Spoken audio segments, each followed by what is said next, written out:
धनुष और कृति सैनन ने आनंद एल रॉय संग महसूस की दिल्ली की सर्दियों की खासियत। फिल्म 28 नवंबर को हिंदी, तमिल और तेलुगु में होगी रिलीज। दिल्ली ने एक बार फिर बॉलीवुड सितारों का रूमानी अंदाज देखा जब धनुष, कृति सैनन और निर्देशक आनंद एल रॉय अपनी आगामी फिल्म तेरे इश्क में के प्रमोशन के लिए राजधानी पहुंचे। फिल्म की शूटिंग का बड़ा हिस्सा दिल्ली में फिल्माया गया है। ऐसे में यह शहर कलाकारों के लिए भावनाओं से भरा रहा। प्रमोशनल टूर की शुरुआत एक प्रेस कॉन्फ्रेंस से हुई जहां कलाकारों ने फिल्म की शूटिंग से जुड़े अनुभव साझा किए। धनुष और कृति ने दिल्ली के अपने पसंदीदा पलों का जिक्र किया। वहीं आनंद एल राय ने बताया कि क्यों दिल्ली की सर्दियां फिल्म की कथा के लिए सबसे उपयुक्त नहीं। जिसके बाद टीम ने इंडिया गेट का दौरा किया जहां उन्होंने फिल्म के प्रमुख किरदार शंकर और मुक्ति के यादगार सीन्स को एक बार फिर जिया। सितारों को देखने के लिए भारी संख्या में जुटे प्रशंसकों ने इस ऐतिहासिक स्थल को एक बार फिर सिनेमाई रंगों से भर दिया। दिल्ली की गलियों, स्थानीय मीडिया से मुलाकातों और इंडिया गेट के विशेष रौनक के बीच तेरे इश्क में की टीम ने राजधानी में जमकर उत्साह बटोरा और दर्शकों से सीधा संवाद स्थापित किया। टी सीरीज, कलर, येलो और गुलशन कुमार प्रस्तुत तेरे इश्क में का निर्देशन आनंद एल राय ने किया है। फिल्म के निर्माता आनंद एल राय, हिमांशु शर्मा, भूषण कुमार और कृष्ण कुमार हैं। AR रहमान के संगीत और इरशाद कामिल के गीतों से सजी यह फिल्म 28 नवंबर 2005 को हिंदी, तमिल और तेलुगु में विश्व भर में रिलीज होगी। इस न्यूज के प्रायोजक है सर्वोकॉन, रखे सब कंट्रोल में। FMS इंफ्राटेक, रियल एस्टेट का भरोसेमंद साथी। Servo step for strong tomorrow और अयाज परफ्यूम्स। अब मैं ट्रेलर की भाषा में अगर बोलूं, अब इतनी सुंदर लड़की का हाथ उठा है तो किसी गाल पे पड़ना ही चाहिए। पहले तो इस डायलॉग के लिए तालियां होनी चाहिए। चला दो यार। So Kriti, coming from Dhanush, this line, Dhanush था अपने उसमें रहते हैं, सीरियसनेस ऑरा में रहते हैं, ऐसे फर्स्ट टाइम जब इन्होंने ब्रेक किया नहीं? अरे ये चाहते नहीं मैं बोलूं। नहीं, ये दिखाते हैं कि ये बहुत सीरियस रहते हैं, but actually he has a very good sense of humor and मैं सीरियस सीन के बीच में सीरियस हो जाती हूँ, लेकिन ये बिल्कुल सीरियस नहीं होते हैं।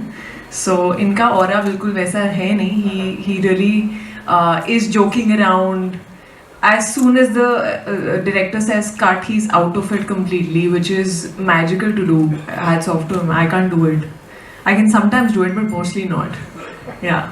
Alright. So Dhanush, usually when we are in love, they fly in the sky, I right? think you also use this one. When boys are in love, they fly high in the sky. But in your case, as per the film, you got heartbroken and then you decided to fly in the sky.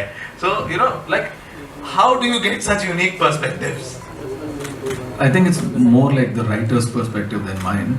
We're just simply following the script. Yeah, it's as simple as that. And whatever is there, like Himanshu's writings usually becomes, very difficult to. It's very complicated. He never says a simple story. It's always a complex, complicated story. And in this case, he's decided that I fly after a heartbreak. Alright. So one last question before I open it for the media. कृति, एक dialogue है आपका film में, मैं तुम्हें एक अच्छा non violent इंसान बना दूंगी। तो क्योंकि हम दिल्ली में खड़े हैं, दिल्ली के लड़कों का एक सवाल है कि ऑलरेडी मार्केट में इतने स्वीट नॉन वायलेंट लड़के हैं, तो आपको एक वायलेंट लड़के को नॉन वायलेंट बना के उसी से प्यार क्यों करना है? वायलेंट लड़के भी हैं यार, किसने बोला है? तुझे पता नहीं मेरा बाप कौन है? हाँ, बहुत सारे हैं ऐसा नहीं है। तो ये दिल्ली की फील से ही लिया है। हर तरह का जज्बा है, स्वीट वाला भी है, ऐसा वाला भी है।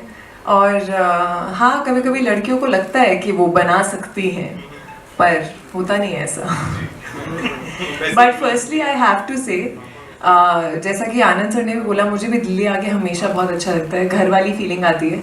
और अभी मैं बोल रही थी इनको कि दिल्ली के ऑडियंस, कैसी भी आप ऑडियंस, कम है ज़्यादा है, थिएटर भरा है नहीं भरा है, जो कमेंट्स आते हैं ना बीच में, वो इतने मज़ेदार होते हैं यार, मतलब मूड अच्छा कर देते हैं।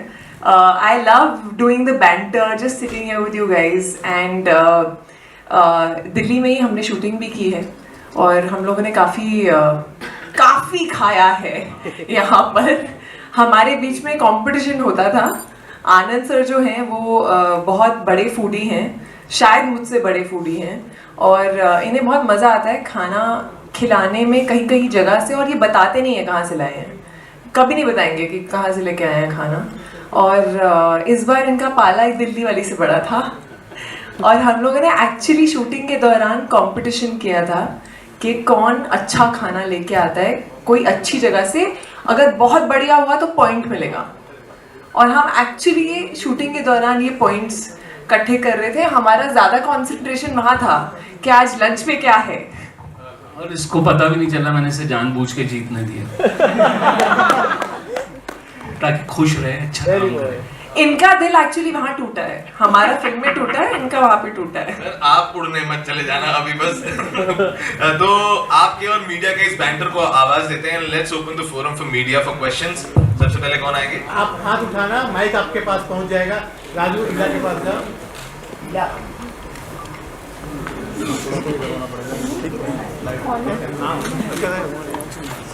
Hi Dhanush. Hi Kriti. Hi. Hello sir. Yeah, so first of all, lovely trailer. And my question is from Dhanush and Kriti both. First of all, Dhanush, I would like to know what is the most craziest thing you have done in this film. And you know, what is the thing that you did in Tere Ishq Mein that surprised you as well?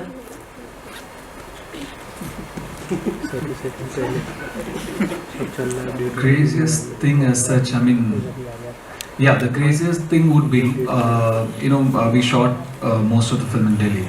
So I was styled different before. So they gave me nice thick clothes, jackets and everything. For some reason I didn't feel it for Shankar. Then I told him, no, I don't want these clothes. I don't feel like Shankar. I want just a shirt, simple shirt. And that's the craziest thing I did because I feel cold very easily. So I put myself in that situation. But you were very smart because you knew that we were starting in Feb or March and winters are going to end. And then I shot in the winter clothes in summers after that. So he was actually very looking ahead of time. That was not the plan, but it happened as such. But even I got stuck in very cold weather. But that's the craziest thing I would say. And other than what was your second question? What is the thing that surprised you in Tere Ishq Mein? No, see, I know Anand Rai, I know Himanshu. When Himanshu is writing, I know what he has in his mind. When Anand Rai is directing, he puts up a frame. I know what's in his mind. So for me, there are no surprises. I mean, we were fulfilling each other exactly what we wanted from each other, and it's there. What we wanted is there. So there are no surprises. I'm just very happy with the Actually, I'll tell one thing. Like, surprises, we go to him to get surprised. He will never get surprised. I think he's done a lot. इनके पास कहानी इसलिए पहुंचती है so that we can get this surprise. So we were like excited to see him performing those scenes, and so there is no limit with him. You can challenge him to at any extent. So that's the fun for any writer or director, that he's got an actor where you can put it and fly with him. And Kriti, you yourself is a Delhi girl. You have studied here, and for this film you shot in Delhi as well. तो shooting के time पे ऐसी कोई college memory कुछ ऐसा है जो आप शेयर करेंगी? ऐसी कोई कॉलेज लव स्टोरी जो आप शेयर करें जो while during the shoot? यार मेरा ना एक अधूरा सपना जो है वो पूरा हो गया। I have studied in JP institute of information technology. तो वो जो कॉलेज वाली फील होती है ना, दिल्ली के DU कैंपस वाली फील, नॉर्थ कैंपस वाली फील, मैं बहुत जल्दी थी अपनी बहन से, because she's had that life, college life. I used to be in a uniform, really studying like a crazy person, doing engineering in somewhere in Noida. So I think I missed having that college life. And when Anand sir told us that we were shooting in DU, I think I was so excited because I've never seen that college life. So yeah, that one dream got fulfilled. Thank you. Sorry, I know you expected a love story answer. I didn't give you that. Hi Kriti, hi Dhanush, hi Anand sir, Tamil side from punjabkesi.com. मेरे दो सवाल है। पहला सवाल है कृति से कि अक्सर फिल्में हमें दो चीज़ रोमांटिक फिल्में ज़्यादा करके सिखाती हैं। या तो हम प्यार में मोस्टली सैक्रिफाइस करना सीखते हैं, जो हमने कई फिल्मों में देखा है। ये फिल्म हमें नफरत में हद पार करना सिखाएगी या फिर प्यार में हद पार करना सिखाएगी? थोड़ा समझ लेगा। देखो, जो नफरत है ना उसके पीछे भी प्यार ही है। तो ये फिल्म मुझे ऐसा लगता है कि आजकल की, स्पेशली आजकल की जो जनरेशन है, हम या तो प्यार में बिलीव करना हमने बंद कर दिया है, या हम बहुत जल्दी हम राइट स्वाइप लेफ्ट स्वाइप में ही अटक गए हैं. मैं नहीं अटकी हूँ, मैं नई जनरेशन की बात कर रही हूँ. And I really feel that I crave for those stories that make you believe in passionate love that is beyond any logic, that is beyond, you know, anything else in life. That's just there, and it can also lead to heartbreak, and it can also change your life, complete life. जहाँ Shankar change होता है वहाँ मुक्ति change होती है. कहाँ से शुरू होते हैं, क्या बन जाते हैं. सो वो एक स्टोरी है, और दर्द है, प्यार है, नफरत है, गुस्सा है, डर है, सब कुछ है. सो आई थिंक ये वो सारे इमोशंस जो डीप वाले हैं ना, जिन्हें हम कभी कभी महसूस करने से डरते हैं, वो इमोशंस वापस लेके आएगी. सेकंड सवाल मेरा धनुष जी से है कि मैं चाहती हूँ कि आज आप यहाँ पे कृति जी का कोई ऐसा सीक्रेट रिवील करें जो आज तक उन्होंने फैन से हाइड करके नहीं करेगा, मैं बता रहा हूँ. अरे मैं भी जानना चाहती हूँ. बहुत टाइम से जानता हूँ, ये नहीं करेगा. Any secret of mind that you can reveal which you think people don't know.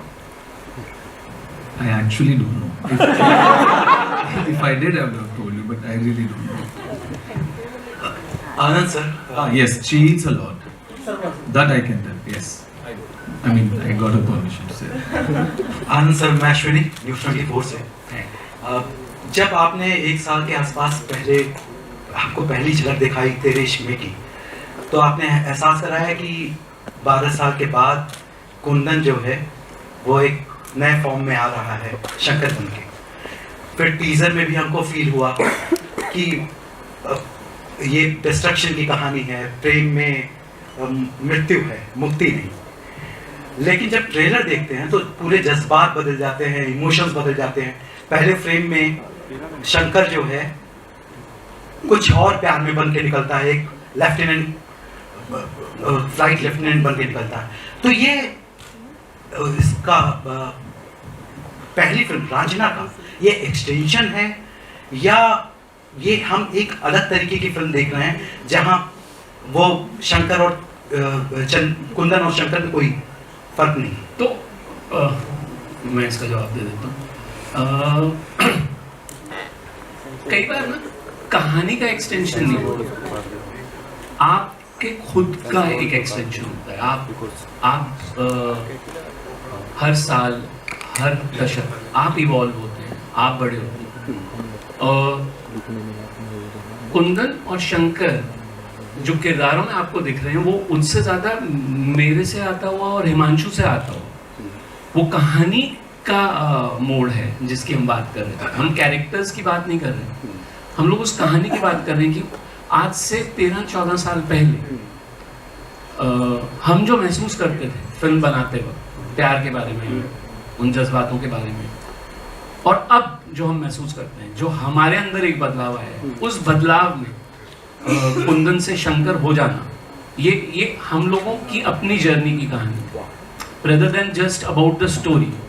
सो हाँ, बिल्कुल, अगर मैं बोल रहा हूँ कि शंकर ऐसा है और कुंदन वैसा था, इस कहानी में अगर मैं आपसे बोलूँ कि जो चीज़ मेल खाती हुई है कि हाँ, इस कहानी की प्योरिटी प्यार को लेके सिमिलर होगी, इसका रेंज जो है वो सिमिलर होगा, इसका एग्रेशन जो है वो सिमिलर होगा. बाकी हाँ, 10 साल में जो हम बदले उतनी कहानी बदले. वो फील इसलिए ज़्यादा है, बनारस का लड़का हूँ तो वो वाला फील आता है कि मैं शंकर से, कुंदन से बहुत जुड़ा था.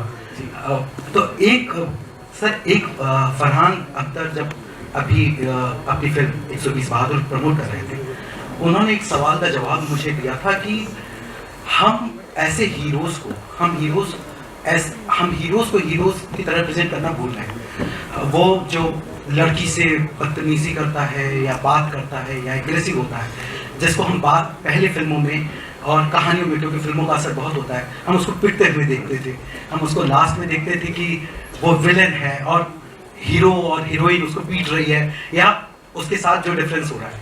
अब हम उसको हीरो की तौर पे देख रहे हैं. ये कहानियाँ, मैं शंकर का एग्रेशन जो है या कुंदन का एग्रेशन जो था, वो हीरो, हम उसको वो किस तरह से हीरो का, एक्ट्रेस का पीछा करता है या उसको अपनी ओर खींचने की कोशिश करता है। तो क्या वो हीरो है या वाकई हमारे लिए हीरो की डेफिनेशन बदल रही है? तो मैं वहाँ से शुरू करता हूँ जहाँ से आप हैं, बनारस से। आपके साथ रांझना है अभी, हाँ, है। और वो आपको उसमें बनारस का लड़का पसंद आया, तब भी कुछ लोगों ने उसको, उस लड़के के प्यार को, जब वो फिल्म चल रही थी तब नहीं, जब वो फिल्म खत्म हो गई, वो कहानी खत्म हो गई, वो बाहर आए और उन्हें एहसास हुआ कि नहीं, हम सोसाइटी में रहते हैं, एक सोशल वो चीज़ भी होनी चाहिए, तब किसी ने मुझे बोला कि वो स्टॉकिंग थी। और तब तक मुझे भी नहीं पता था, शायद उन 2 घंटे में उन्हें भी नहीं पता चला, पर बाहर निकलने के बाद चला। मेरा ये मानना है कि अगर आपको वो तब स्टॉकिंग नहीं लगी, आपको अगर लगी तो आप मुझे बताइए। बनारस का लड़का उस वक्त जैसा आपको दिखा, वही ये ग्रेजुअल प्रोसेस है सर। जैसे वो कहानी आपने बताया कि लड़का अब प्रोसेस में, अब वो एक्सटेंशन है, वो बाहर निकल के कुंदन जो है वो शंकर हो गया है। आपकी कहानी 10 साल आगे बढ़ी, वैसे हम लोगों की समझ आगे बढ़ी जी। तो मेरी एक दूसरी चीज़ जो मुझे लगती है, ये डिबेट हमेशा चलती रहती है कि क्या हम सोसाइटी को कुछ देते हैं उससे वो बदलते हैं, या हम जो सोसाइटी को देखते हैं हम वो बनाते हैं। ये जो चीज़ है मेरे हिसाब से मेरे अंदर का, जैसा कि कृति ने बोला कि प्यार कम हो गया है, लेफ्ट और राइट स्वाइप में चले गए हैं, ये मेरी सोसाइटी है। तो आपको इसकी झलक हमारी फिल्मों में मिलेगी, शायद इसी वजह से थोड़ा प्यार आपको उतना डेप्थ में नहीं मिल रहा, क्योंकि रहा नहीं उस हिसाब से। और दूसरी बात, मुझे नहीं लगता कि हमारी कहानियों के प्रभाव से सोसाइटी किसी तरह से, अगर मैं हीरो को बहुत, मैं कल 4 फिल्में स्वामी विवेकानंद जी पे बना दूं, मुझे नहीं लग रहा मेरी सोसाइटी कल से विवेकानंद जी बन के घूमेगी, नहीं होगा। तो वो कभी इस चीज से वो सीखती नहीं है। और दूसरी बात, अगर आपको उसी कहानी में रिडम्पशन मिल जाए तो कहानी पूरी होगी। दैट्स ट्रू, कहानी पूरी होगी। Thank you sir. मेरा क्वेश्चन है सर से। सर, जब रांझना आई थी और उसके मुकाबले अभी ये मूवी है, तो पहले भी आप पूरे एग्रेशन के अंदर दिखाई दे रहे थे, तो इस तरह की स्क्रिप्ट आपको पसंद आती है, इस तरह का रोल पसंद आता है?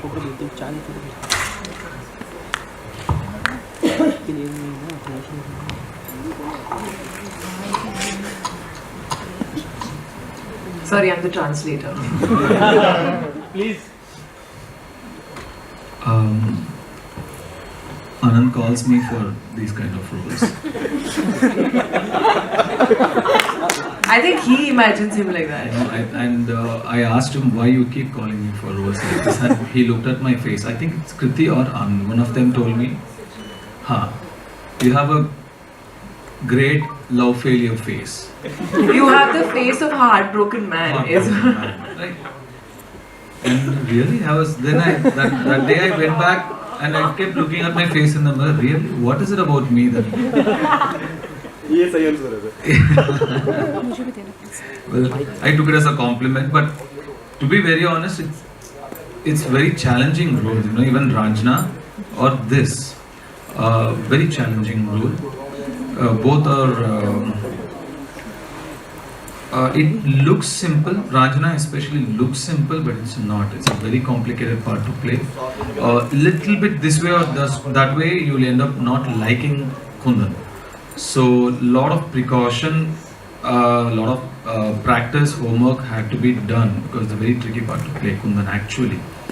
So, likewise, Shankar is very easy to like, but he has his very own challenges, which I can't say much now. Once you watch the film, you'll know, like, he must have gone through these challenges to play this part. So when an actor reads a script and sees these kind of challenges and he jumps on it, you know, like, yes, this is what I've been waiting for, I can do something, you know, I don't have to just learn the lines, go in front of the camera, say the lines and come back. I have to work on it. So that is really nice. Not often you get scripts like this. So it's nothing to do with aggression or anything. It's just a good part with a lot of challenge. And एक सवाल Anand sir, hi, Himanshu this side sir. Sir एक बार फिर से कैसा रहा टी-सीरीज के साथ आपका ये कॉल है? आई थिंक काफ़ी टाइम हो गया, किस तरीके से एक्सपीरियंस आपका रहा? और सेकंड टाइम आई थिंक 12-13 साल पहले 2013 में रांझना आई थी और अब 12-13 साल आई थिंक हो गए हैं। धनुष में कितना आप चेंज देखते हैं तब से लेकर अब तक? इस बीच किसी और प्रोजेक्ट पर भी आपकी इनसे बात हुई है या फिर आपको मैंने बनाई है इनके साथ, अतरंगी ने बनाई थी लेकिन हाँ जी, रांझना से अब तक के बीच में कितना आप उनमें चेंज देखते हैं जब आपने ये स्टोरी उनको डिलीवर करी? तो नहीं, बिल्कुल बदलाव तो होता ही है और होना भी चाहिए। अगर इतने सालों में एक कोई भी क्रिएटिव इंसान अगर उसकी सोच उसका वो इवॉल्व नहीं होगा तो उसको मज़ा नहीं आएगा, उसकी कहानियाँ नहीं बदलेंगी, वो कहानियों में कहीं और पहुँचने का वो नहीं रखेगा, जज्बा नहीं रखेगा। सो बट हाँ, मैं धनुष के लिए कहना चाहूँगा कि मैं जब पहली बार भी जब गया था इनके पास, जब मैंने पहली बार इनको कहानी बताई थी, मुझे एक बात तभी समझ में आ गई थी कि इनके साथ मैं मुश्किल से मुश्किल कहानी, मुश्किल से मुश्किल किरदार अपनी ऑडियंस के पास लेके जा सकता हूँ। बिकॉज एक एक्टर का सिर्फ परफॉर्म करना ज़रूरी नहीं होता, उसके साथ उस मोमेंट पे जी लेना उस किरदार को पूरा का पूरा अपने अंदर। ये मेरे को रांझना के टाइम पे भी समझ में आ गया था। एंड जब तेरे इश्क में की बात आई तो मुझे ये क्लियर था, जैसे इन्होंने बोला कि it has nothing to do with aggression, इस जैसे किरदार को इतनी खूबसूरती से पहुंचाना एंड स्टिल उसको एक लेवल पे लवेबल रखना, इसके लिए बहुत बेहतरीन एक्टर की ज़रूरत होती है, जो कि धनुष है। कृति, एक सवाल मेरा आपसे है। कृति, आपने रांझना देखी है? जी, ऑफ कोर्स। ओके, तो क्योंकि रांझना से हम लोगों के बहुत इमोशन जुड़े हैं और हम उस फिल्म को मतलब बहुत ज़्यादा हम लोगों ने प्यार दिया था उस टाइम पर। तब थैंक यू नहीं बोल पाए थे, सोशल मीडिया का इतना ज़माना नहीं था, लेकिन thank you sir for Raanjhanaa. Thank you. और कैसा आपका एक्सपीरियंस रहा? क्योंकि हम लोगों जब हम रिव्यू करते हैं ट्रेलर का तो हम नहीं, लेकिन लोग बोलते हैं कि भाई रांझना वाला फील आ रहा है फिल्म में पूरा। तो जब ये फिल्म खत्म हुई, आपने जब शूट रैप किया, तो आपको पूरी परफॉर्मेंस देखने के बाद लगा कि भाई उससे बेहतरीन परफॉर्मेंस में मुझे निकालना है, या फिर क्योंकि आप पे ऑफकोर्स लोग थोड़ा ज़्यादा मैं बिल्कुल कंपैरिजन तो मेरे दिमाग में भी नहीं था, और क्योंकि ये कहानी बिल्कुल ही अलग है तो मैं रांझना को दिमाग में रख के नहीं चल रही थी। मैं बस खुश थी कि फाइनली आनंद सर मुझे डायरेक्ट कर रहे थे, कि फाइनली मैं धनुष के साथ काम कर रही थी। और फाइनली जिस तरह से धनुष ने कहा, बहुत कम होता है एक एक्टर की लाइफ में कि आपको ऐसा किरदार मिलता है जिसमें इतना खेलने को हो, इतना करने को हो। मुक्ति जिस तरह से शुरू होती है और जहाँ ख़त्म होती है, मैं पहले भी बोल चुकी हूँ, मेरे हिसाब से वो दो अलग किरदार हैं ऑलमोस्ट। तो वो जर्नी दिखाना, और अक्सर हिमांशु जो किरदार लिखता है वो थोड़े कॉम्प्लिकेटेड होते हैं, वाइट और ब्लैक नहीं होते, उनमें कुछ ग्रेनेस होता है, वो हल्का सा भी इधर और उधर जा सकते हैं। और there is a very thin line that you have to play on, which is exciting for an actor. And when you have a director like Anand sir, who I feel itne passionate hai, he's an emotional director, you know, with every scene I think the only direction that he gives you as an actor is the emotion of what he wants to feel. जो आपने trailer में पहला scene है जिसमें actually कोई dialogue नहीं है, this is flight lieutenant Shankar and then you see Mukti and then you see Shankar. उसमें मुझे याद है he was so excited about that scene and he just said कि मुझे ना तुम्हारे बीच में बीता हुआ गुजरा हुआ जो पल है और जितने इमोशंस हैं मुझे वो सब यहाँ देखने हैं, only that much, which is just such a beautiful direction in general for an actor. And बहुत कम ऐसी फिल्में होती हैं जो करते करते while doing the scenes you feel that you're making something very special. And I think on this film we felt it almost every day, you know, and as we were reaching the end of it, which is also a very, very intense part of the film, we were all feeling like we were full till here, you know, where everything just came up. And I think मेरे life में मुझे जितना प्यार इस trailer के लिए मिला है शायद ही मुझे किसी ट्रेलर के लिए मिला है। मुझे मिमी जब रिलीज़ हुई थी तब जितना प्यार मिला था, अनफॉर्चुनेटली वो थिएटर में नहीं आ पाई थी, OTT में आई थी, जितना प्यार मुझे उसके रिलीज पे मिला था उतना प्यार इस ट्रेलर के लिए मिला है. एंड कोइंसिडेंटली दोनों का नाम M से स्टार्ट होता है, मिमी और मुक्ति. तो ये एक ऐसा किरदार है जो I think I've tried to give everything that I could, and I've enjoyed the process thoroughly. I've enjoyed working with two absolutely talented people, and it's probably one of those characters जिसने एक artist को मुक्ति actually दे दी है. I really feel that. I felt it when I finished the film. Dhanush, I want to ask you. I interviewed you first time in Vigyan Bhavan when you got your first national award. After that, I am following your journey, your movies. It seems we have to watch your movies dubbed version. You are not so frequent in this pan-India terminology. You are not frequent here in the press conferences or interview or in Mumbai. Last I see in you for Kubera in Mumbai.